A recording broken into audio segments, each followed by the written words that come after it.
তিনিচুকীয়াৰ এখন হোটেল যি চেণ্টুদাৰ সকলোৰে মাজত জনপ্ৰিয় সেইখন হোটেলে আচলতে পূৰ্বতে বহুত গণ্যমান্য জনপ্ৰিয় ব্যক্তিসকলে আহিছিল আৰু সেইখন হোটেলৰ টেবুলত বহিয়ে আচলতে সাহিত্যিক বৈদ্যুতিক বৰুৱাই কিন্তু এই যি চৰিত্ৰ চেণ্টুদাৰ তেওঁ ৰচিছিলে আৰু আমি দেখুৱাইছোঁ বাসগৃহৰ পৰিৱেশ পোনে পোনে যিহেতু সাহিত্যিকগৰাকী আছে তেওঁৰ কথা ক'বলৈ যাম দাদা যিহেতু আপুনি শেষবাৰৰ বাবে শ্ৰদ্ধাঞ্জলি দিবলৈ আহি ইয়াত উপস্থিত হৈছে হয় জানিব বিচাৰিম এই খবৰটো আপুনি কেতিয়া পাইছে কেতিয়া মানে মই আজি যোৱা দেওবাৰে গম পাইছিলোঁ চেণ্টৰ গাটো খুব বেয়া মই তেতিয়া মানে ইয়াত আহিলোঁ আহিলোঁ অতিয়ে বেয়া মানে তেখেতৰ গাটো তেখেতে বৰেকক ক'লে একাপ চাহ খোৱা বদলি যোৱা আহিছে বোলে চাহকাপ খাওঁতেও মানে এটা বেলেগ ৰুমত চাহ দিছিলে তেওঁ যাব পৰা নাই মানে খাই মানে অতি কষ্টত আছে মোৰ গাত ধৰিয়ে মানে মই তেওঁক লৈ গৈছোঁ একেলগে বহি দুজন তেওঁ চাহ একো খাব পৰা নাই তেতিয়া গম পাইছোঁ মানে তেওঁ হয়তো খুব চমু জীৱনটো মই তেতিয়াই মানে অনুভৱ কৰিছোঁ আৰু আজিতো হৈ গ'ল আজি কিবা আজি বৃহস্পতিবাৰ আজিও আকৌ মানে পুতেকে কান্দি কান্দি ক'লে বোলে আপুনি আহক দেউতা বোলে খুব মানে হেৰিত আছে বোলে মানে অতি অৱস্থা বেয়া তেতিয়া মই আহোঁ মানে এম্বুলেঞ্চ আহি গ'ল যেতিয়া মানে ওচৰৰ যি মানে আপোনাৰ চিভিল হস্পিটেলত আনিছে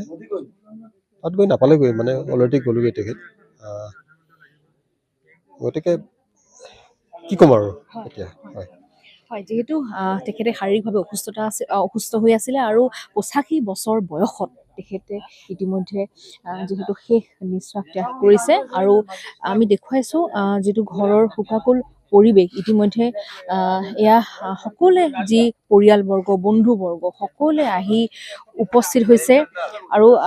আমি পোনে পোনে যিহেতু তেখেতক শ্ৰদ্ধাঞ্জলি দিবলৈ সকলো আহিছে আৰু পোনে পোনে যিহেতু আমি চেণ্টুদাৰ হোটেলত ইতিমধ্যে আড্ডা মাৰা সেই কাহানীৰ যুগৰ কথা যি চেণ্টুদাৰ হোটেলত আড্ডা বহাইছিলে আড্ডা মাৰিছিলে সকলোৱে একেলগে মিলি চেণ্টুদাৰ গল্প আচলতে চেণ্টুদাৰ সেই যি উপন্যাসত তেওঁৰ কথা উল্লেখ কৰিছিলে সাহিত্যিক বৈদুৰ্য বৰুৱাই সেই ভীষ্মৰ উপন্যাসৰ যি কাহিনী সেই কাহিনী কিন্তু সকলোৰে মাজত জনপ্ৰিয় মই আৰু কিছু পৰিয়ালৰ লোক আছে লগতে বন্ধুবৰ্গ আছে মই আৰু কিছু লোকৰ লগত কথা পাতিব যত্ন কৰিম যি লোকে আচলতে সেইখিনি সময়ত চেণ্টুদাৰ হোটেলত আড্ডা মাৰিছিলে মানে আপোনাৰ ওচৰলৈ আহিছোঁ সেই আড্ডাৰ কথা জানিব বিচাৰিম চমুকৈ সেইখিনি সময়ৰ কথা কেনেকুৱা লাগিছিলে সেই চৰিত্ৰটো চেণ্টুদাৰ সেই সময়ত বৰ সহানুভূতিশীল আমি ষ্টুডেণ্ট আছিলোঁ মই 79ত তিনিচুকীয়া কলেজত মই ফাৰ্ষ্ট ইয়েৰত TTC ফাৰ্ষ্ট ইয়েৰ বুলি কয় জইন কৰিছিলোঁ আমি চেণ্টুদাৰ ওচৰত চাহ খাবলৈ বা কিবা এটা খাবলৈ আহিবলৈ তাত আমাৰ ছিনিয়ৰবোৰ থাকেই নহয় তেওঁৰ পৰা আমি তেতিয়া চাহ খাব পৰা অৱস্থা নাথাকে আমি নাযাওঁ কিন্তু দেখোঁ ছিনিয়ৰখিনি তাতেই থাকে আৰু তাৰপিছত তেওঁলোকে যোৱাৰ পিছতে আমি ছিনিয়ৰখিনি যোৱাৰ পিছতে চাহ আমি খাওঁ তেওঁ যিখিনি আপ্যায়ন কৰে সেইখিনি আচলতে আমাৰ ঘৰত মা দেউতাকে যেনেকৈ আমাক আপ্যায়ন কৰে কিবা এটা খা ইমান টকা হ'ব বুলি যিমানো নকৰে তেনেকুৱা নহয় আমি যিখিনি পাৰোঁ সেইখিনি আমি দিয়া হয় গতিকে তেনেকুৱা নহয় মোৰ পৰৱৰ্তী পৰ্যায়তো মই আছাম মেডিকেল কলেজৰ জেনেৰেল ছেক্ৰেটেৰী আছিলোঁ 88-89ত মই 2টা টাৰ্ম চলাইছিলোঁ তেতিয়া আমি কলেজৰ পৰা আহিও কিন্তু সেইখন হোটেলতে আমি আড্ডা কৰিছোঁ সেই আড্ডাৰ সময়ত আমাৰ কিছুমান সহপাঠী আছিল যিখিনি সহপাঠী অসমৰ জাতীয় ৰক্ষাৰ কাৰণে আমি পৰিছিলোঁ তাৰ জাতীয় ৰক্ষা ভোগী থকাখিনি আমিও সমভাগী আছিলোঁ আমি তেওঁলোকৰ লগতো আছিলোঁ সেইসকলৰ লগতে আমি তিনিচুকীয়াত যিমানখিনি এটা এলেকাৰ সকলোখিনি তাতে আমাৰ আড্ডা পিটা হয় আৰু তাতে আমাৰ প্লেন কৰা হয় পৰৱৰ্তী কাৰ্যসূচী কি হ'ব আৰু সেইখিনিয়ে চেণ্টুদাৰ সমূহখিনি তেওঁৰ দৃষ্টিত আছে তেওঁ মেমৰিত আছিল আৰু কোন কেনেকুৱা চৰিত্ৰৰ মানুহ আমি তেওঁ ভালকৈ আমি জানো কথা কৈছিল যে চেণ্টুদাই কিন্তু আপোনালোকৰ পৰা সেই আপোনালোকে যে তাত গৈ আড্ডা মাৰিছিলে বা যিকোনো বস্তু আপুনি যদি খাইছিলে কেতিয়া পইচা বিচৰা নাছিল কিমান সত্য পইচাই বিচৰা নাছিলে আমি দিব খাওঁ বা দিব পাৰি থকা দিনাখনে দিওঁ নথকা দিনাখন নিদিওঁ পিছত আমি দি দিওঁ কিবা এটা কিন্তু কিমান টকা সেইটো হিচাপটো নলয় কিবা এটা দিওঁ খাইছিলোঁ যে চেণ্টুদাৰ তাত আমি তেনেকৈ দি থৈ আহোঁ। তেনেকুৱা ধৰণৰ আমি ধৰি লওক বাহিৰৰ পৰা আহি ইয়াত থাকোঁ, মোৰ ঘৰ ইয়াতো নহয় কাকো পথাৰত, কিন্তু আমি সেইখিনি যে খাওঁ, সেইখিনি খোৱাৰ কাৰণে আমি বহুখিনি আমি হেৰি হওঁ আৰু সেই গতিকে সেইখিনি স্মৃতি আজি মই তিনিচুকীয়া চিভিল হস্পিটেলত ছুপাৰিণ্টেণ্ডেণ্ট হৈ আছোঁহি, আৰু মোৰ 60 বছৰ বয়স। গতিকে আজিলৈকে তেওঁৰ লগত সম্পৰ্কটো আছে, ফেমিলিৰ লগতো সম্পৰ্কটো আছে, আৰু তেনেকৈ আছিলে তেনেকেই আছোঁ। কিন্তু মই দাঁত এযোৰ লগাই দিম বুলি ভাবিছিলোঁ, সেইখিনি মোৰ সম্ভৱ নহ'ল। সেইটো কাৰণে মোৰ মনত বৰ দুখ থাকি গ'ল। আৰু এজন বিশেষ ব্যক্তি ইতিমধ্যে মোৰ মাজত উপস্থিত আছে, যি ব্যক্তিগৰাকী সেইখিনি সময়ত চেণ্টুদাৰ হোটেলতে আড্ডা মাৰিছিলে, তাতে আচলতে সকলো কথা ওলাইছিলে, নহয় জানো দাদা? আপোনাৰ কথা জানিব বিচাৰিম, সেইখিনি সময়ৰ কথা চমু হৈ যদি সেইখিনি সময়ত আমি ক্লাছ 10 মানৰ কথা, 10ত আমি ঘৰৰ পৰা ওলাই আহোঁ আৰু সকলো একগোট হওঁ তাতে, আৰু সেই সময়ত আন্দোলনো চলি আছিলে। আন্দোলনত আমি যোগদানো কৰিছিলোঁ। অৱশ্যে সেই সময়ত আমি সৰু আছিলোঁ, তথাপি তাতে আমি বহি পৰঠা খাওঁ, চাহ খাওঁ, আৰু তাতে আলোচনাও কৰোঁ, আৰু সকলোৱে আমি আড্ডা মাৰোঁ। আৰু এইটো নহয় যে অকল আমাৰ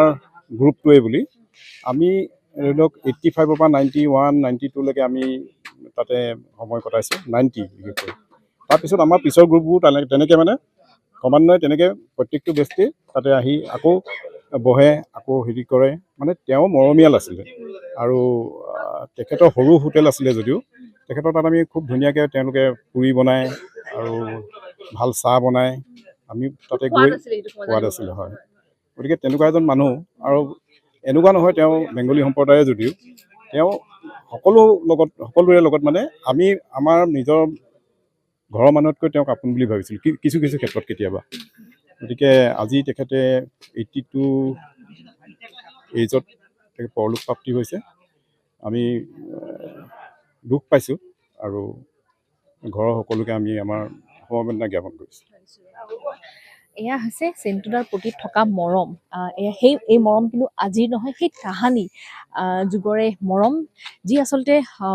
ভীষ্মৰ যি সেই চৰিত্ৰ অপু অৰ্থাৎ চেণ্টুদা, সেই চৰিত্ৰই কিন্তু সকলোৰে মাজত, অসমৰ প্ৰতিজন মানুহৰ মনৰ মাজত আচলতে ৰৈ গৈছে। আৰু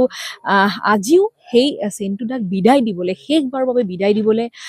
যি আত্মীয় ঘৰৰ লোক একেলগে, বন্ধুবৰ্গ সকলোৱে আহি শেষ শ্ৰদ্ধাঞ্জলি জ্ঞাপন কৰিছে। আমিও নিজে ইপিনৰ ফালৰ পৰা উপস্থিত হৈছোঁ, আৰু তেখেতৰ বিদেহী আত্মাৰ শান্তি বিচাৰি এয়া আছিলে নিউজ 18ত আমি দেখুৱালোঁ চেণ্টুদাৰ ঘৰৰ পৰিৱেশ। আপুনি বিচৰা বাতৰি পাব কেৱল নিউজ 18 এপত। নিউজ 18 এপ ডাউনলোড কৰিবলৈ স্কেন কৰক এই QR কোড। গুগল প্লে ষ্টৰতো পাব এই নিউজ 18 এপ।